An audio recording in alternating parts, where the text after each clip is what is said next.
A crime under the rain. It was 1 in the morning when Major Youssef Abdel Hamid's phone rang sharply, interrupting his focus on the report he was writing. The rain continued to beat relentlessly against his office windows at the Abbasiyah police station, as if playing a sad tune for a sleepless night. Abdel Hamid, the key, answered in his gruff voice, a tone his colleagues were accustomed to. "We have a case, Major. A murder at Dr. Al-Maraghi's villa." The duty officer's voice was tense. "The butler reported it. He says his master was killed in the living room." Youssef stood up abruptly, his heavy black coat still hanging on the chair behind him. His gray eyes lit up with a familiar intensity whenever he faced a new challenge. "Dr. Ahmed Al-Maraghi, the famous heart surgeon. The very one, Major. I've sent a patrol to the location and ambulance crews, but it seems it's over." Youssef hung up and grabbed his coat in one fluid motion. From his office window, he could see the flashing lights of police cars in the dark streets. The rain was his constant partner in murder cases, sometimes washing away clues and other times revealing them. The road to Dr. Al-Maraghi's villa was almost deserted. The lights reflected on the wet asphalt, and the wipers moved with a steady rhythm. In his mind, Youssef reviewed what he knew about the victim, a prominent surgeon in his 40s. Formerly married with no children and known for his charitable work. What would drive someone to kill a man like this? When he arrived at the villa, its high walls stood like silent guardians of secrets. The tall cypress trees bent under the weight of the rain, as if bowing in tribute to the victim or protesting the deed. He entered through the main door, which was ajar, to find the elderly butler, Suleiman, sitting on the foyer floor, shivering as if it were a bitterly cold day. A young policeman was trying to calm him down. "Where's the body?" Youssef asked curtly. The young officer pointed inward. "In the living room, Major. It's not a pretty sight." As soon as Youssef entered the room, he understood what the young man meant. The smell of blood mixed with the scent of the clean rain, creating a nauseating blend. Dr. Al-Maraghi's body lay in a pool of blood that was beginning to clot at the edges, but was still fresh in the middle. Youssef knelt slowly, avoiding the main bloodstain. He noticed that the French window was slightly open, and the curtains moved gently with the breeze. On the marble floor, there were clear, wet footprints leading from the window to the body and then back again. "Who found him?" Youssef asked, without looking up from the scene. I did, sir," Suleiman said, entering the room and holding on to the young officer's arm. "I came, as I do every day, to bring the master his medicine, and I found him like this." "And was the window open like this?" "No, I don't think so. I had closed all the windows before I went to sleep, as I do every night." Youssef took out a pair of gloves from his pocket and put them on. He approached the window. On its wooden frame, there were some light scratches, as if someone had tried to force it open. And on the floor beneath it, there were traces of mud mixed with rainwater. "Did you hear any unusual sounds tonight?" Youssef continued his initial investigation. Suleiman shook his head, then suddenly stopped. I think I heard the sound of a car speeding away a little while ago, but I didn't pay attention. I thought it was one of the neighbors' cars." Youssef turned to the young officer. "Seal off the entire site. No one in or out. Call the forensic team and evidence specialists. And I want the surveillance cameras for the whole area." Youssef's eyes gleamed in the dim light. He knew this wasn't a random crime. The killer knew exactly what they were doing. But they made one mistake. They left traces in the rain. Outside, the rain still fell, washing the streets of Cairo, but it wouldn't be able to wash away the sins this time. For Youssef, the game had just begun. The room was like a painting by a madman. Every detail held a puzzle, and every shadow revealed a secret. Youssef stood in the center of the room, slowly turning, his eyes missing nothing. The rain still insisted on beating against the windows, as if trying to get in to join the investigation. The room looked suspiciously tidy. Youssef whispered to himself as he noticed that the books on the shelves were perfectly straight. The pillows neatly arranged, even the expensive Persian rug was laid out with precision. Everything indicated that the crime was not accompanied by a violent struggle. Youssef knelt once more beside the body. He noticed that the doctor's right hand was strangely clenched, as if it had been holding something that was now gone.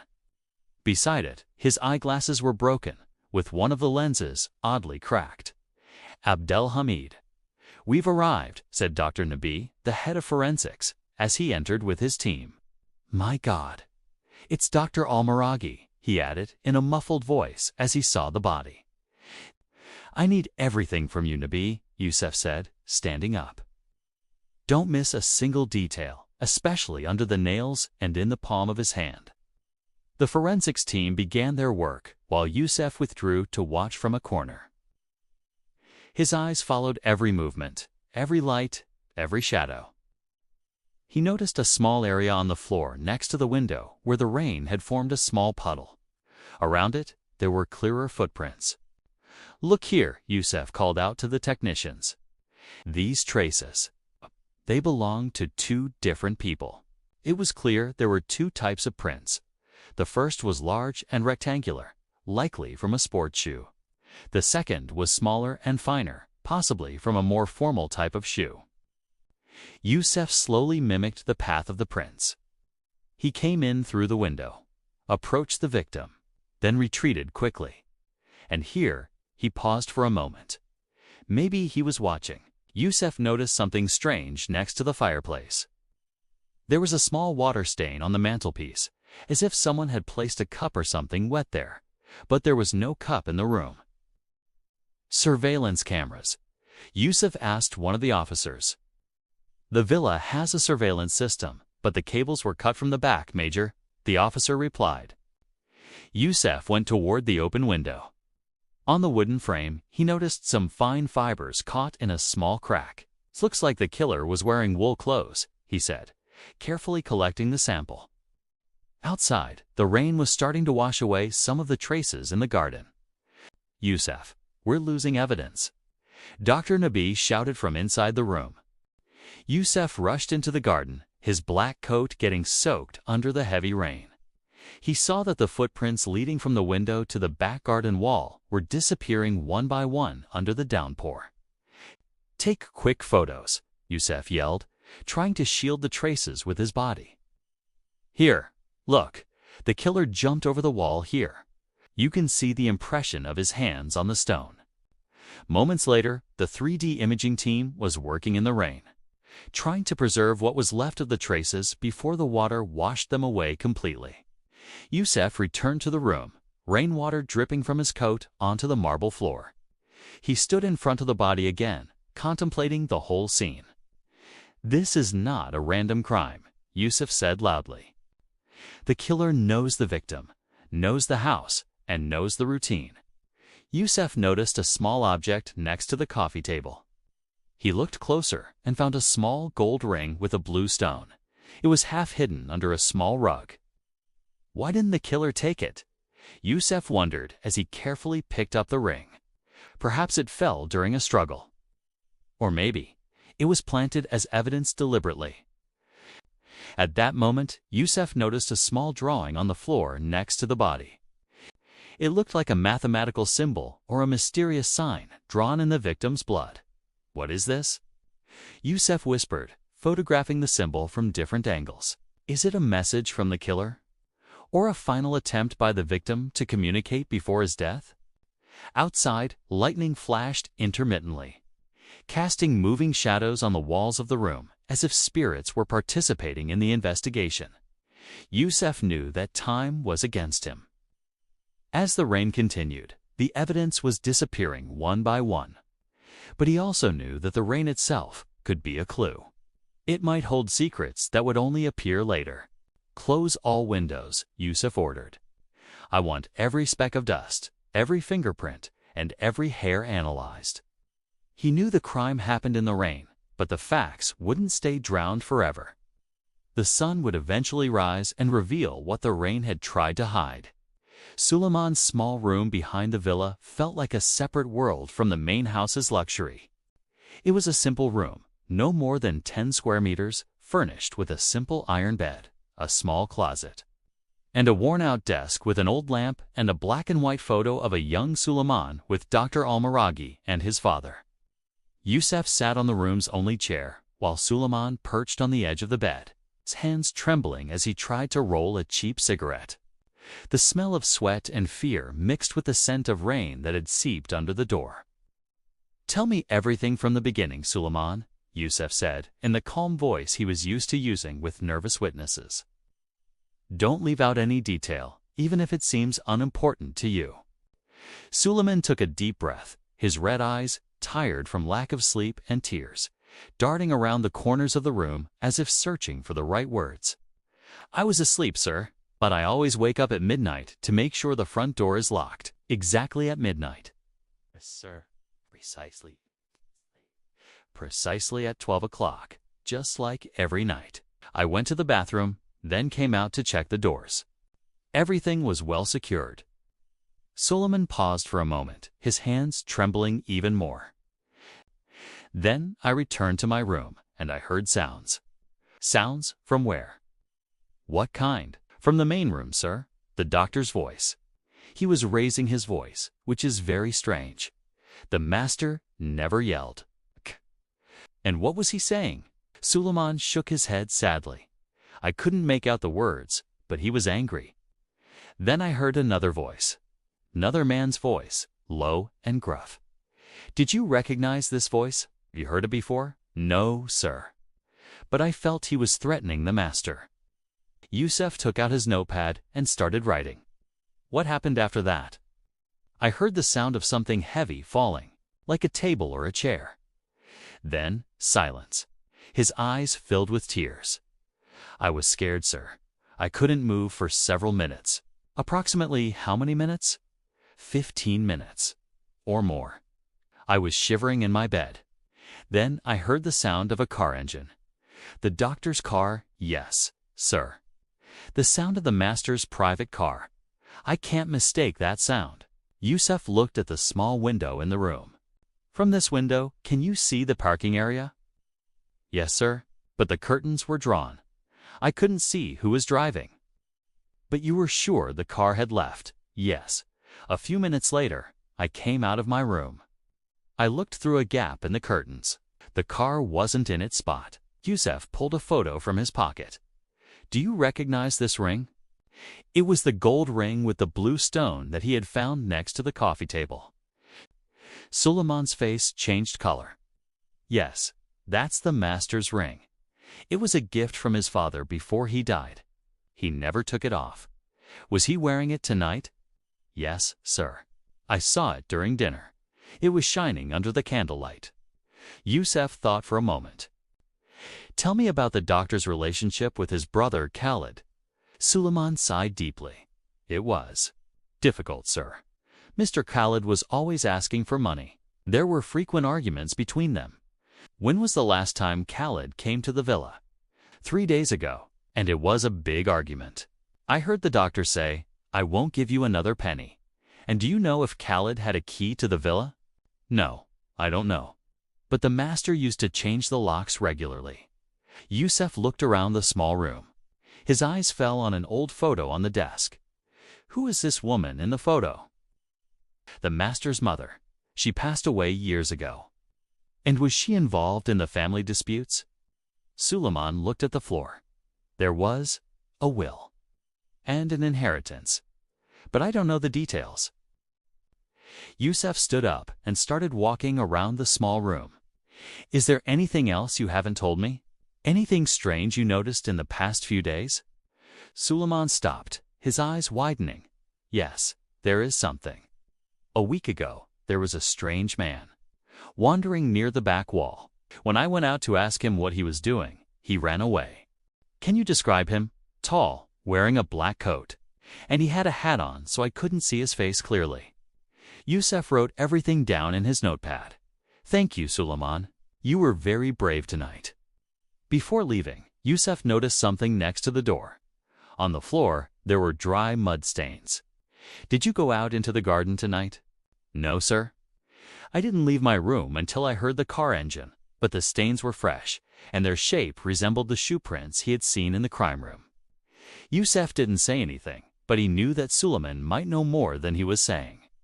Outside, the rain had eased a bit, but the mystery was getting thicker. Every answer opened the door to new questions, and every clue led to deeper labyrinths.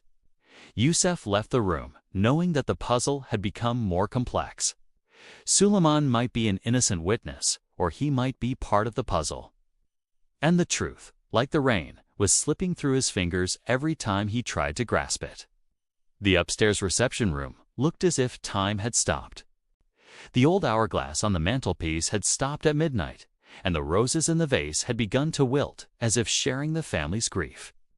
Youssef sat on a luxurious brown leather chair, waiting for Fatma Al-Maraghi, the victim's sister, to arrive. When she entered, she looked like a ghost in white pajamas. Her long black hair was disheveled on her shoulders, and her red eyes told a story of a night of crying and sleeplessness. She was holding a white handkerchief in her hand, clutching it as if it were a lifeline. "I am very sorry for your loss, Mrs. Fatma," Youssef began in his calm voice. "I know this is a difficult time, but every minute is important to find who did this." Fatma raised her tear-filled eyes.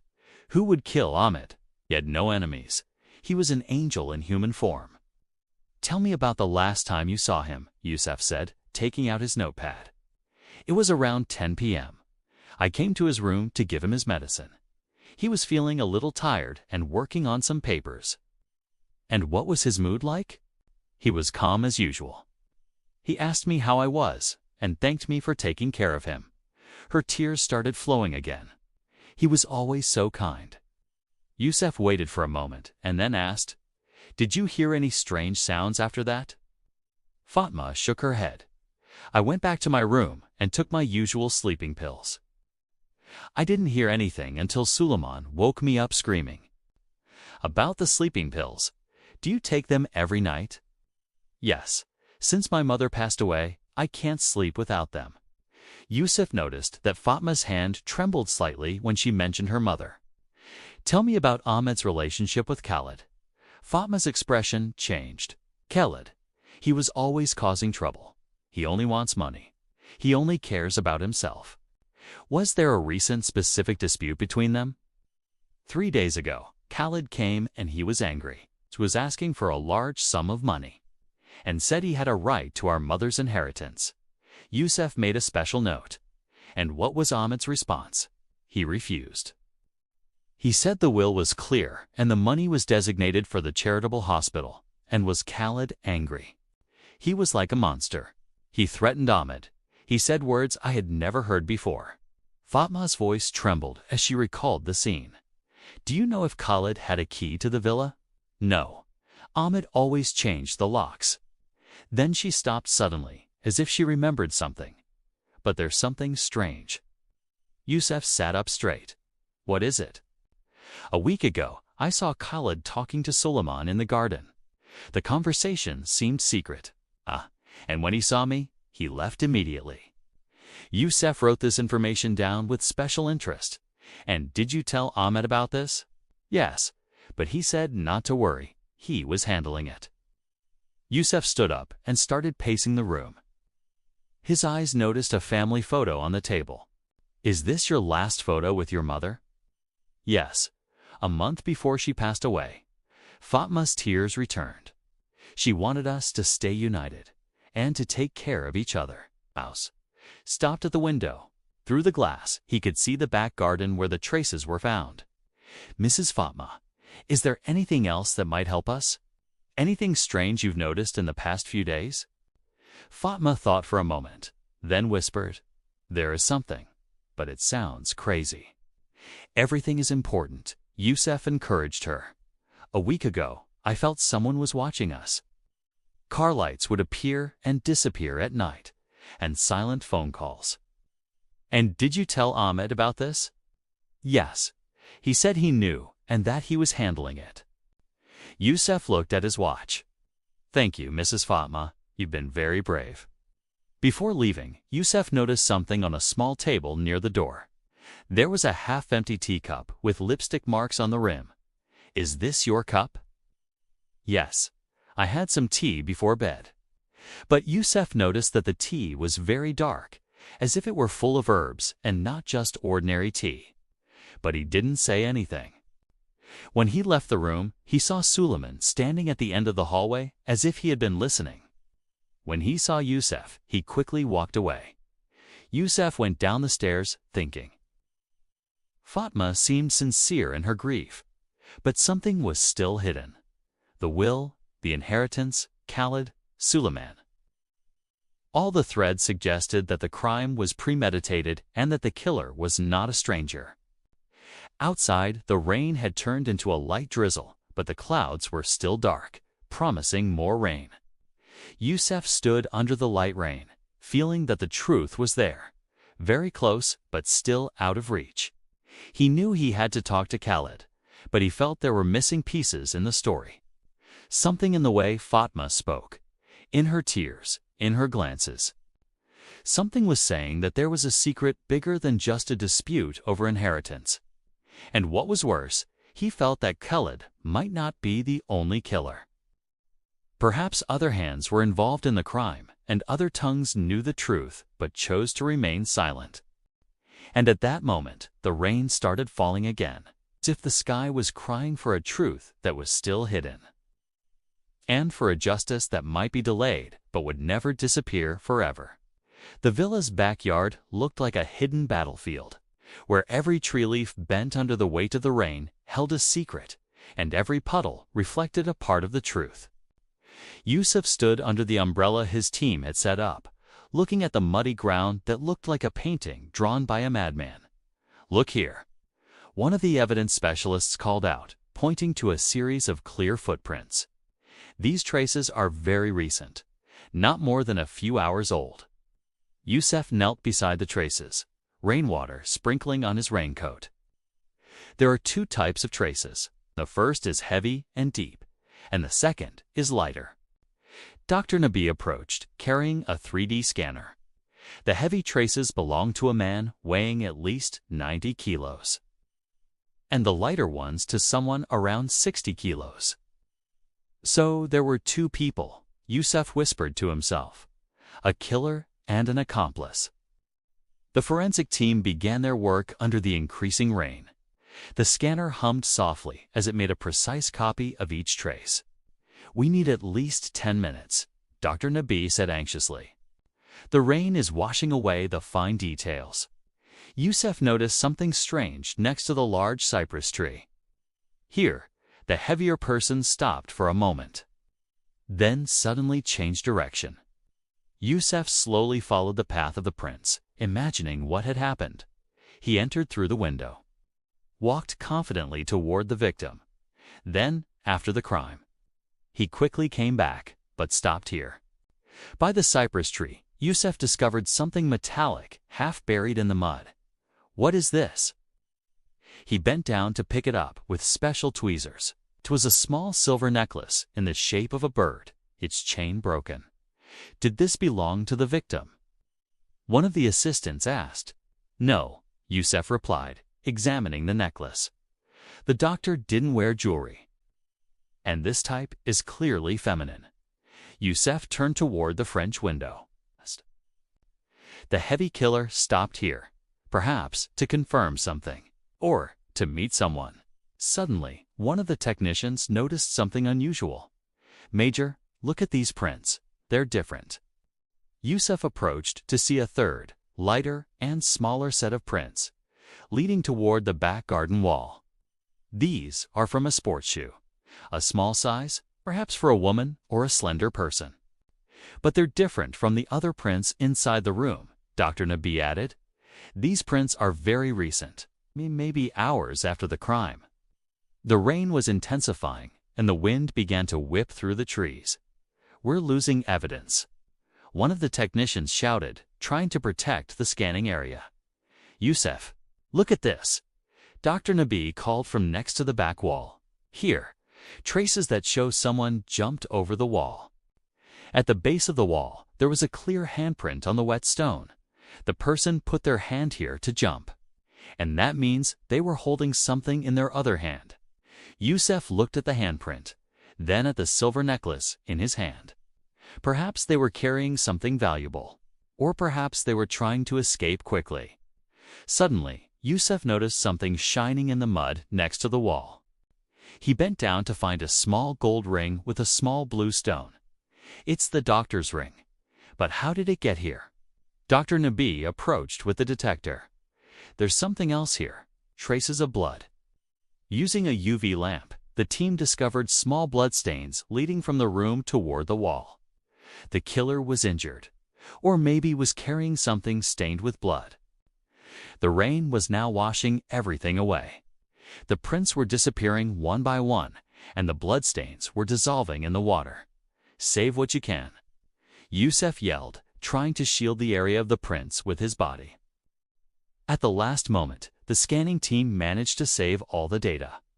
We got everything, Dr. Nabi said, lifting the scanner, including the gait pattern, approximate weight, and even some fibers stuck in the mud.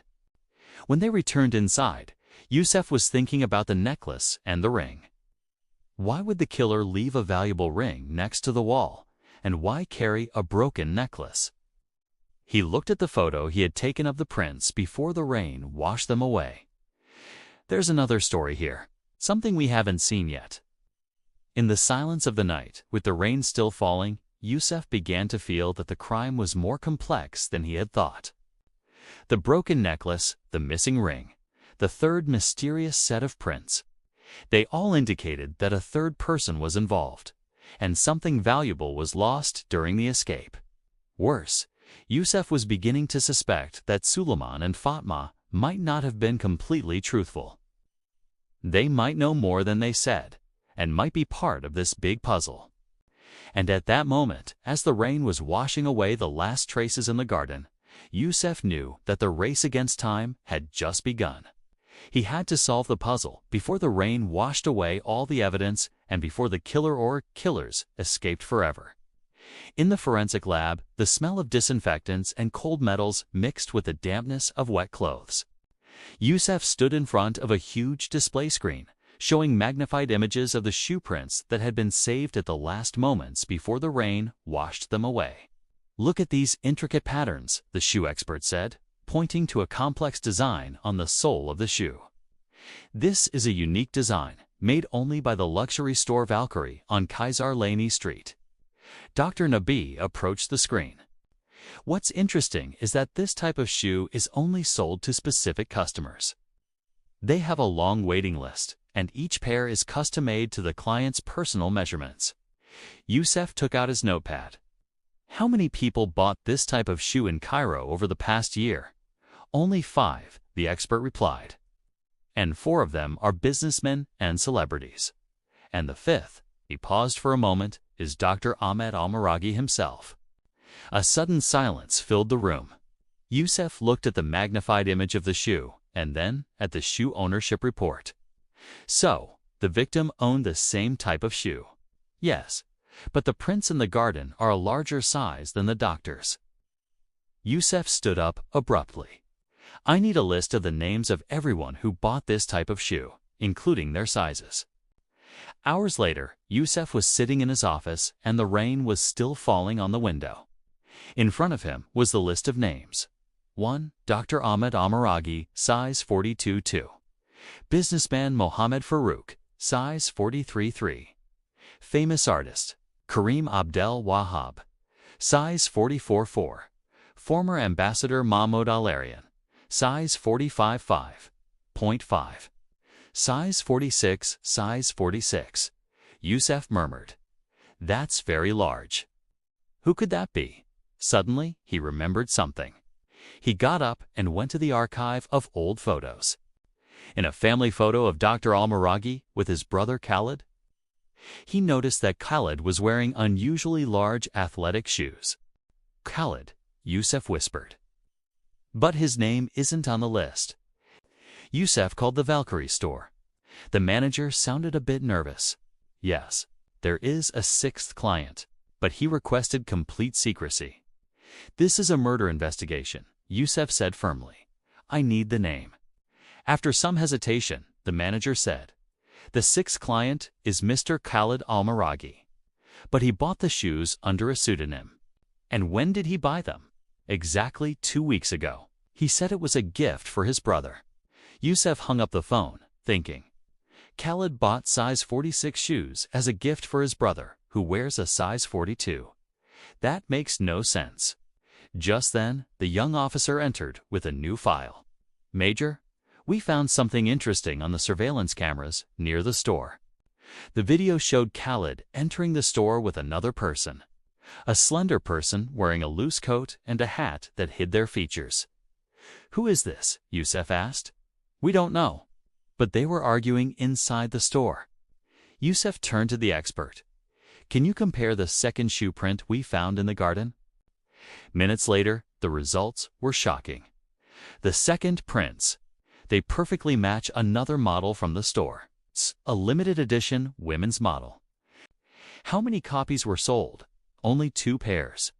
One to Mrs. Fatma Al-Maraghi, and the other. The expert paused, to someone who bought them a week ago with the same secret payment method. Youssef sat in his chair. Things were getting more complicated. Fatma and Khaled, and shoes from the same luxury store.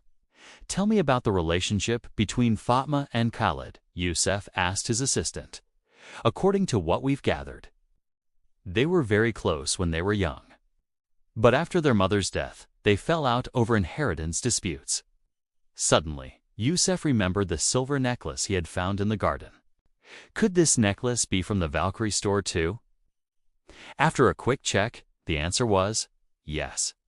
This is a limited edition piece. Only 3 were sold. And who were the buyers? Dr. Ahmed, Mrs. Fatma, and a third person who paid in cash without leaving a name. The rain drummed on the window, as if demanding to be let into the investigation. Youssef looked at the information board on the wall. Khaled Fatma, rare shoes, a broken necklace, a lost ring. Something is still missing, Youssef said to himself. Why would Khaled buy such large shoes? And why are Fatma's shoe prints in the garden? He suddenly stood up. I need to question Khaled, now. But before he could move, Dr. Nabi entered with a fresh report. Analysis of the fibers from the mud. We found something strange. What is it? Fibers from a luxury coat. The same type that Mrs. Fatma is wearing in the family photos. Youssef looked at the picture of Fatma on the wall, where she was wearing a luxurious beige coat. So, she was in the garden that night. But what came next was even more shocking. And there's something else. Small traces of a sedative in the mud, next to the women's shoe prints. Youssef sat down in the chair, the pieces starting to fall into place. Fatma had claimed she was asleep under the influence of sedatives, but her shoe prints, the fibers from her coat, and the sedative in the mud told a different story.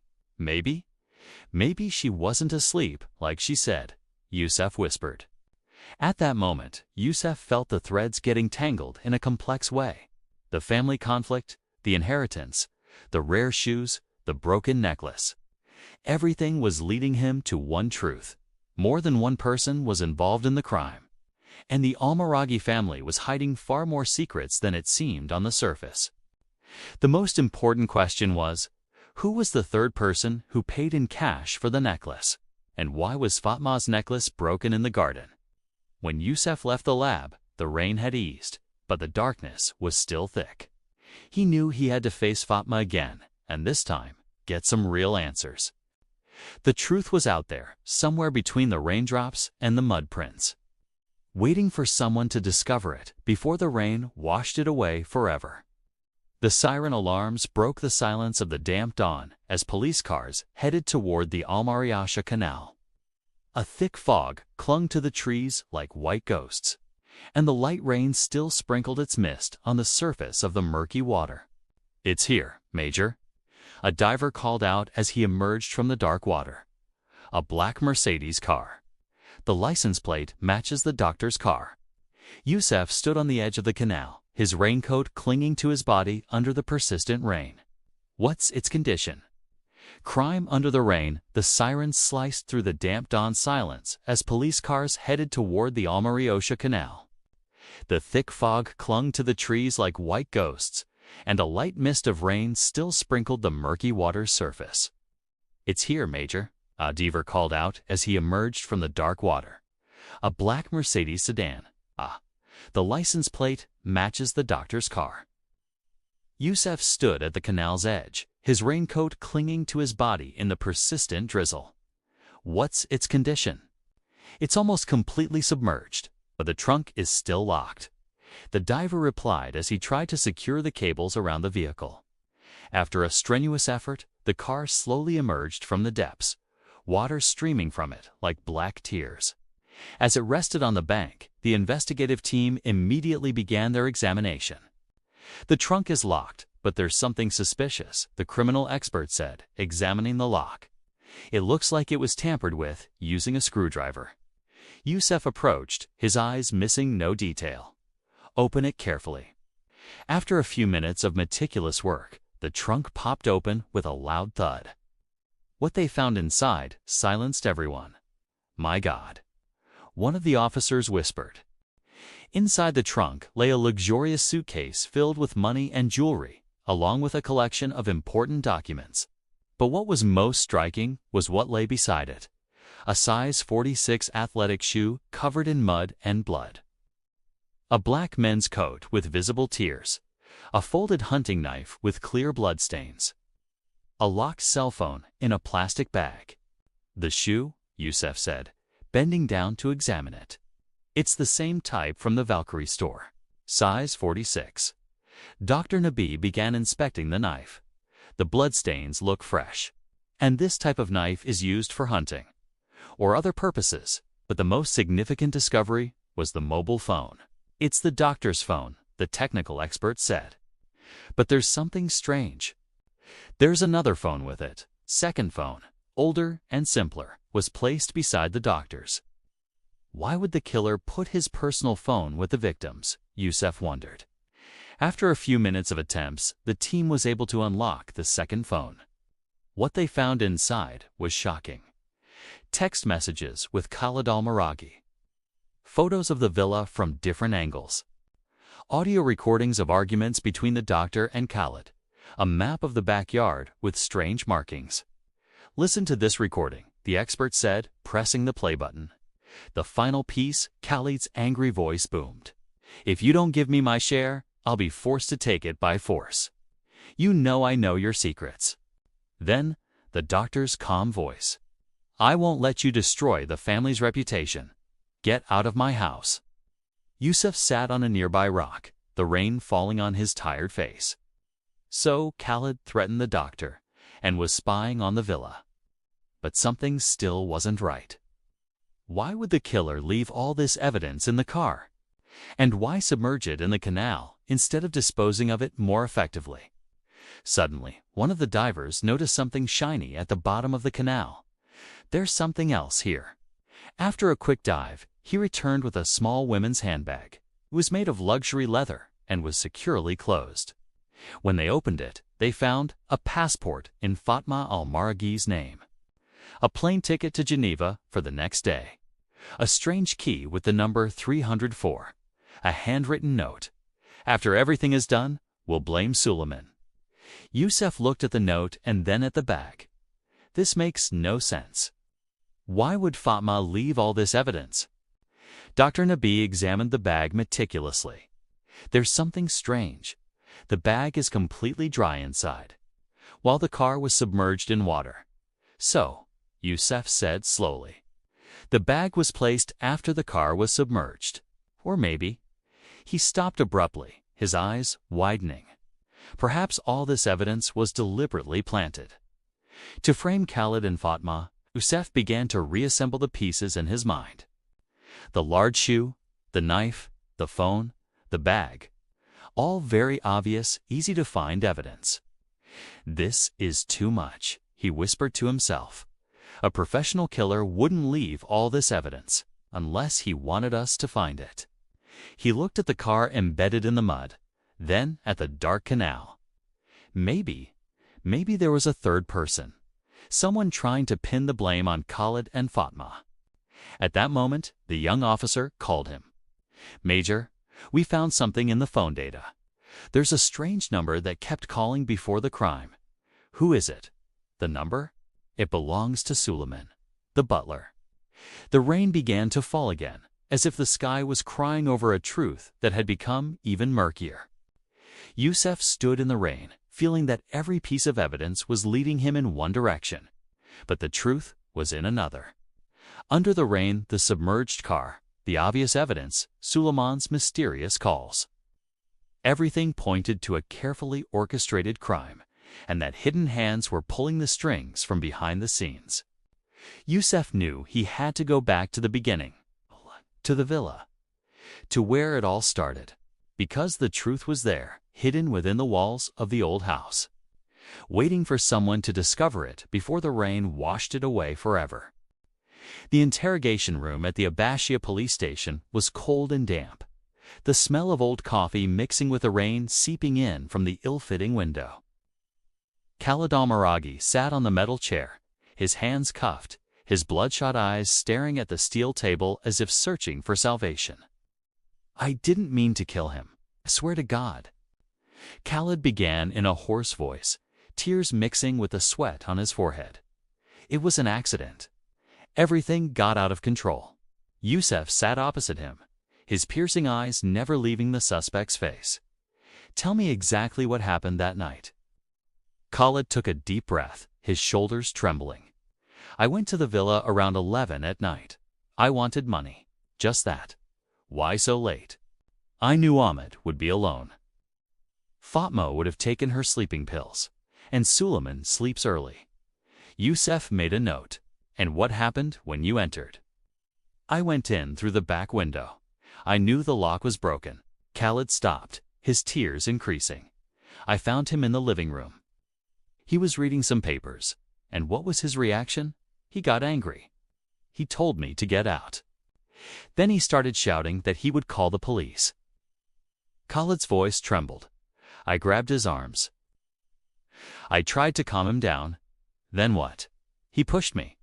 I fell onto the table. And the hunting knife was there.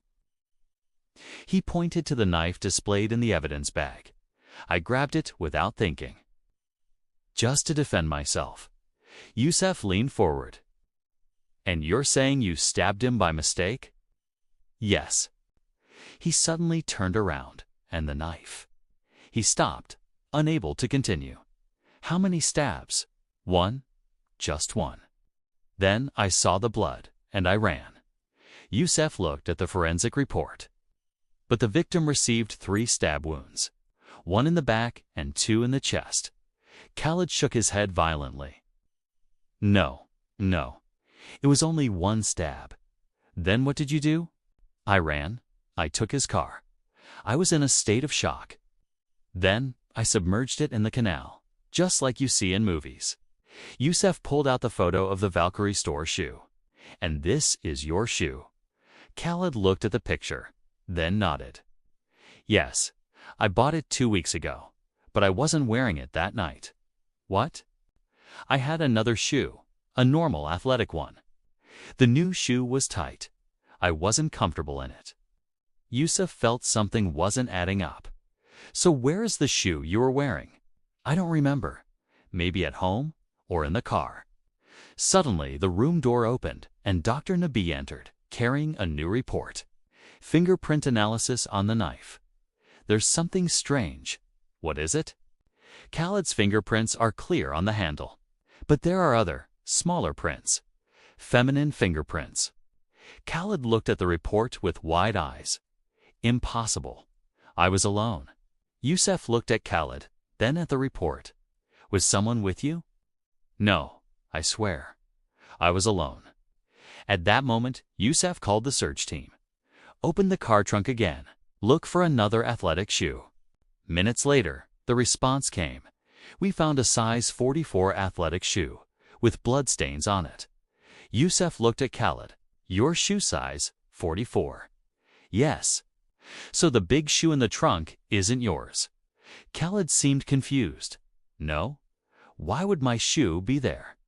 Youssef stood up and started walking around the room. Someone put a large shoe in the car. And someone put feminine fingerprints on the knife. He stopped suddenly. Khaled. Do you know that Fatma was planning to travel, Fatma? No, she didn't tell me. And why would you think someone might want to blame you and Fatma? Khaled thought for a moment. Then his eyes widened. Suleiman. It must be Suleiman. Why? Because he knew everything. And he wanted the money too. Youssef sat down again. Tell me about Suleiman. He was spying on Ahmed. I once heard him talking on the phone about money hidden in the villa. Hidden money. Yes. Ahmed didn't trust banks. He hid money somewhere in the villa. At that moment, Youssef felt the story was changing. Khaled confessed but denied premeditated murder. Evidence emerged of a third person and hidden money. Take him to the cell, Youssef told the officers. I need to check something. When he left the interrogation room, the rain had stopped, but the fog was still thick. He stood in the hallway, thinking about everything. Khaled confessed, but the story didn't match the evidence. The 3 stab wounds, the feminine fingerprints, the large shoe, the dry bag. Maybe Khaled was telling the truth. Maybe there was indeed another person in the room. Someone who helped with the crime and then tried to pin the blame on Khaled. And at that moment, Youssef remembered something important. The audio recordings from the doctor's phone. There were muffled voices of another person. Maybe this person was the real killer. Youssef knew he had to return to the villa, to where it all began. Because the truth was there, hidden in the old walls, waiting for someone to discover it before it was too late. The operations room at the police station resembled a beehive working in the middle of the night. Screens covered the walls, detailed maps were spread out on tables, and miniature models of the crime scene formed a complex 3D painting. Youssef stood in the center of the room, his eyes shifting between the available evidence, trying to fit together the puzzle pieces that seemed contradictory at first. Start from the beginning, Youssef ordered, and the sound of the recording system began. The virtual simulation started on the main screen. 10:30 p.m. The rain begins to pour heavily. Youssef pointed to the miniature model of the villa. Khaled enters through the back window. He knows the lock is broken. On the screen, a virtual person representing Khaled slipped inside. He hears footsteps. He hides behind the curtains. Here, the first mistake, Youssef commented. Khaled said he entered and found the doctor alone. But the external surveillance cameras showed 2 shadows moving in the room. Dr. Nabi added, audio analysis from the recordings shows the presence of 2 other voices. Khaled's voice and a feminine voice. Youssef pointed to a sound curve on the screen. Here, at 11:47, a sound of an argument, then a crash. The virtual model showed Khaled holding the knife. But then, something unexpected happened. Look at the pattern of the bloodstains, the forensic expert said. The blood on the wall indicates that the victim was facing the window, while the first stab wound came from behind. Youssef paused. So, there were 2 people. One in front of the doctor and one behind him. The screen displayed a new reconstruction. Khaled in front of the doctor and another person behind him. But who is the second person? One of the assistants asked. Youssef took out the fiber analysis report. The fibers we found in the mud, they perfectly match the type of gloves that Suleiman was wearing while working in the garden. A sudden silence filled the room. Suleiman, but he said he was asleep. Dr. Nabi said. Youssef pointed to the surveillance camera footage from the adjacent street. Here, at 11:52, Suleiman leaves from the back door. Then he returns 15 minutes later. His clothes are wet. The screen showed magnified shots. Suleiman was holding something in his hand. Something shiny. The gloves, Youssef exclaimed. He was wearing gloves. That explains the feminine fingerprints on the handle. Perhaps he was trying to fabricate evidence. The virtual model continued to advance. Khaled flees. Then Suleiman enters. He touches the knife with gloves. He places the evidence. Then he washes his hands in the restroom. But why? Dr. Nabi wondered. Youssef took out the bank account report. Suleiman was transferring money to an account abroad, large sums over the past 6 months. The screen displayed an analysis of the gait pattern from the prints. The footprints next to the wall show that the person knew exactly where to go, as if he knew there was a broken surveillance camera. Suddenly, the young officer entered, holding something important. "Major, we found this in Suleiman's room." It was an old journal. The last pages contained drawings and layouts of the villa. With marks on specific places, Youssef opened the journal. "Look, here is a drawing of the main room, with X marks on specific locations." Dr. Nabi looked at the drawing. "These are places where someone might hide valuable things." Youssef pointed to one of the marks. "Here, next to the fireplace. This is where we found the ring." The virtual simulation came to life again. Suleiman enters after Khaled's escape, looking for something. He finds the ring, but then he hears a sound and rushes out, forgetting his gloves. The sound Suleiman heard, Youssef pondered. It was probably Fatma waking up. The screen displayed an analysis of the sedatives in her system. Fatma took a mild dose that night. She might have woken up because of the commotion. Youssef walked over to the miniature model. So, the original plan was for Khaled to steal the money with Suleiman's help. But something went wrong. Dr. Nabi added, "The altercation turned into a murder, and then Suleiman tried to cover it up by fabricating evidence to frame Khaled and Fatma." Youssef looked at the phone analysis, the communications between Suleiman and Khaled. They were all about money, nothing about murder. Suddenly, they discovered something important in the journal. On the last page, there was faint writing. "The safe is behind the mirror." "A safe?" Youssef exclaimed. "We didn't find a safe in the villa." The team immediately moved to the villa. From the master bedroom, behind a large mirror, they found a masterfully hidden safe. The safe key. Youssef remembered. The strange key in the handbag. Minutes later, they opened the safe. What was inside was shocking. A large amount of cash valuable jewelry, an old will that was different from the official one. Photos and recordings of the doctor's secret meetings. Youssef took the old will. "Here, all the wealth goes to Fatma. Khaled gets nothing." Dr. Nabi looked at the recordings. These are the doctor's meetings with suspicious individuals. It seems he was involved in illegal activities. Back in the operations room, the virtual simulation was complete. 1. Khaled enters to steal the money. 2. The doctor discovers him. 3. An altercation ensues.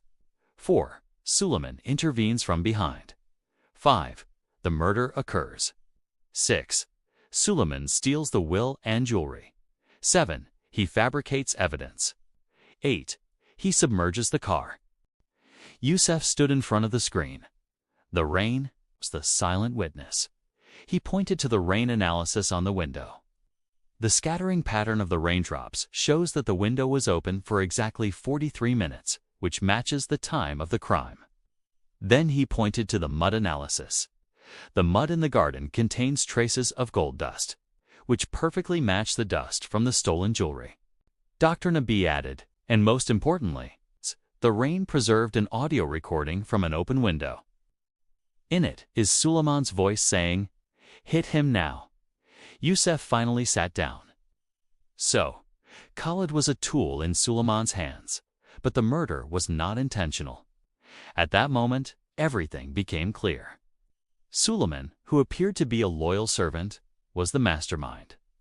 He exploited the family's conflicts, planned the theft. But things got out of control, and most importantly, the rain, which almost destroyed the evidence, became the savior. It preserved the sounds, it preserved the traces, and it preserved the truth. Youssef knew the battle wasn't over yet, because Suleiman was still free, and the full truth was still hidden behind the rain and the clouds. waiting for the sun to rise and reveal all the secrets. The rain was pouring heavily on the Alexandria port, and the raging sea waves were crashing against the stone docks as the police boat tried to approach an old Japanese sailboat. Youssef stood at the bow of the boat, his raincoat flapping in the wind, his eyes fixed on the figure trying to escape on the deck of the ship. "Khaled, surrender. It's over," Youssef shouted through the loudspeaker, his voice mixing with the wail of the waves. On the deck of the ship, Khaled turned with a pale face, his eyes reflecting despair and panic. He was holding a large black bag, trying to tie it with a rope to lower it into a small rubber boat. "I didn't kill him. I swear, Suleiman is the one who." His voice broke as he saw the police officers approaching from the other side. The rain was washing the deck of the ship, making the metal surface slippery and dangerous. Suddenly, Khaled slipped and fell, and the bag opened and its contents scattered in the air. Papers, jewelry, and bundles of cash flying with the wind like dead leaves. Now Youssef ordered, and the intervention team stormed the ship from all sides. The struggle was short but violent. Khaled resisted desperately, as if trying to hold on to the last thread of hope. But in the end, he found himself shackled, sitting on the wet deck of the ship, the rain washing away the blood on his forehead. "Why did you run?" Youssef asked, as he approached him. "I was scared." "I thought you wouldn't believe me," Khaled whispered, his tears mixing with the rainwater. "Suleiman told me I would take the blame alone." At that moment, a message arrived on Youssef's phone. "Major, we found Suleiman. He's trying to escape from Cairo airport." The next few moments were a race against time. Youssef and Khaled were on their way to Cairo, the rain pounding against the car window as if nature itself was part of the chase. At Cairo airport, Suleiman was wearing a flight attendant's uniform, trying to pass through a security checkpoint with forged papers, but his trembling eyes and pale face gave him away. "Suleiman Abdel Rahim, you're under surveillance," Youssef said, appearing suddenly in front of him. Suleiman tried to flee, but he found himself surrounded from all sides. "It was an accident. I didn't plan the murder," he whispered as he knelt on the floor. In the interrogation room, under the weight of the evidence, Suleiman broke down and confessed the truth. "We only planned the robbery. Khaled was going to go in and take the money. But the doctor woke up. We clashed. The knife was there." "Why did you fabricate the evidence against Khaled and Fatma?" "Because they know too much. They know about the doctor's secret dealings. They know about the money." The trial was swift. Suleiman was sentenced to life in prison, and Khaled to 10 years for his involvement in the robbery and involuntary manslaughter. But for Youssef, the case wasn't quite over. On the last day, as the rain gently fell on his office balcony, he looked at the closed case file. Something was still missing. The stolen money was far less than expected. The original will never appeared. And the doctor's secret dealings remained a mystery. "You know, Dr. Nabi," Youssef said, sipping his coffee. "The rain washed away the traces, but it didn't wash away the sins. And the truth drowned with that missing money." Dr. Nabi looked at his colleague. "You think there's a third person?" "I think family secrets like these don't die easily. They lie dormant, waiting for the next rain to grow again." At that moment, his secretary entered, carrying a letter. "Major, this is a will that arrived from the doctor's lawyer. It was addressed to you personally." The message was short. "Major Youssef, if you are reading this, I am dead. The secrets you have uncovered are just the tip of the iceberg. The real money is hidden where the rain meets the earth. Look for the mirror in the mother's room." Youssef looked at Dr. Nabi. The mother's room. That room has been locked for years, since the doctor's mother passed away. When they opened the room, they found everything covered in a thick layer of dust. On the wall, there was a large mirror covered with a black cloth. Behind the mirror, they found another, more complex, safe. Inside the safe, there was no money or jewelry. Instead, there were diaries, recordings, and documents proving the doctor was involved in a secret charity to help poor patients. His true wealth had already been spent on a private charity hospital. The real will was clear. All his wealth went to the hospital, and Fatma was named the new director. When Youssef met Fatma to give her the final will, she looked at him with sad eyes. "I knew it. I knew my brother wasn't evil. He was just lost."